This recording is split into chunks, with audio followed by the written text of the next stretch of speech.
संघ दल समाज की व्यवस्था है। एक बार उस विचारधारा को घर घर पहुंचा दिया गया तो दल को जिस नाम से पहले जनसंघ बनाया फिर बीजेपी बना दिया। जब तक आप वो व्यवस्था नहीं बनाएंगे, समाज से जुड़ने की व्यवस्था नहीं बनाएंगे, सबको साथ में लेकर नहीं चलेंगे, तब तक ये MYPY करने से कुछ होने वाला नहीं है। लोग कहता है बिहार में MY समीकरण है। आप जरा सोचिए, इसी समीकरण से आप 90 से पहले जीत रहे थे, आज क्यों नहीं जीत रहे? वो इसलिए नहीं जीत रहे हैं कि MY जो समीकरण है अब YM हो गया।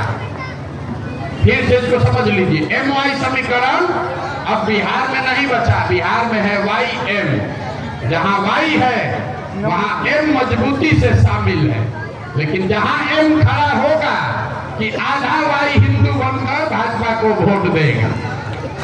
और ये गलती Y की नहीं है, ये किसी एक समुदाय की गलती नहीं है।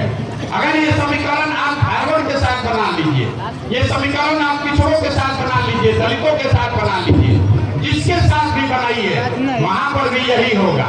जब वो खड़े होंगे तो आप ईमानदारी से उनको वोट दीजिएगा। जब आप खड़े होंगे तो आधा से ज्यादा फारवर्ड, आधा से ज्यादा दलित, आधा से ज्यादा पिछड़ा हिंदू बनकर भाजपा में वोट दे देगा।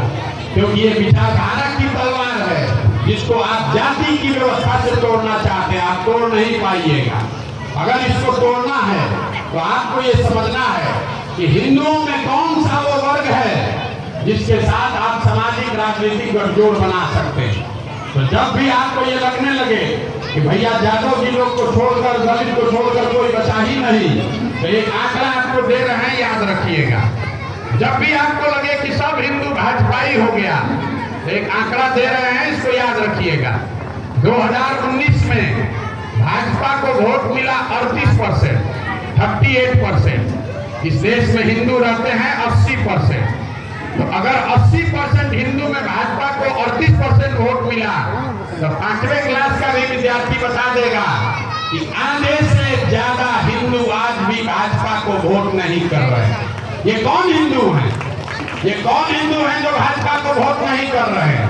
ये हिंदू वो हैं जो गांधी की विचारधारा को मानने वाले, ये हिंदू वो हैं जो अंबेडकर की विचारधारा को मानने वाले, ये हिंदू वो हैं जो कम्युनिस्ट विचारधारा को मानने वाले, ये हिंदू वो हैं जो समाजवाद की विचारधारा को मानने वाले। तो अगर आप विचारधारा के आधार पर इन 4 वर्ग के हिंदुओं को अपने साथ जोड़िएगा, आधा हिंदू और 20% मुसलमान आप हो जाइएगा 70, और भाजपा के मानने वाले हिंदू हो जाएंगे 30-35, और तब आप लड़ाई लड़ सकेंगे। वही व्यवस्था बनाने का कोशिश कर रहे हैं कि विचारधारा के आधार पर जो भी हिंदू हमारे भाई मुसलमानों के साथ चलना चाहते हैं, जो गांधी की विचारधारा में यकीन रखते हैं, जो अंबेडकर को मानने वाले लोग हैं, उनको साथ में लाया जाए और एक ऐसी व्यवस्था बनाई जाए जिनसे आगे लोहा लिया जा सके। हमको चुनाव का चिंता नहीं है, चुनाव का चिंता आपको है। तो चुनाव का चिंता दिमाग से निकाल दीजिए, जाकर बिल्कुल लालटेन को वोट दीजिए। हम तो कोई उम्मीदवार नहीं खड़ा किए तो काहे चिल्ला रहे हैं बार बार? सुनने भी नहीं आता, मुसलमान सुनने को नहीं तैयार है। कहता ना इसको भाजपा का एजेंट है, बाहर है भाई, हम भाजपा के एजेंट हैं और आप भाजपा के क्या हैं? अरे आप तो लो ही रहे, हरा भी नहीं पा रहे, आपका कुछ होने वाला नहीं है। अगर नहीं सुधारिएगा तो लिख कर रखिए, ये लालटेन लेके जीवन भर घूमते रहिए।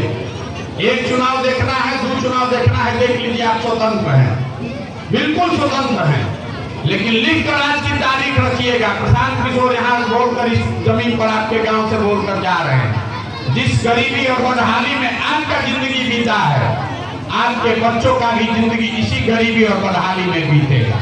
अगर आप नहीं सुधरिएगा, हम पर भरोसा मत कीजिए, किसी पर भरोसा मत कीजिए। हम जो व्यवस्था बना रहे हैं, हम आपको ये कह रहे हैं कि अपने बच्चों को समाज में, राजनीति में लाइए।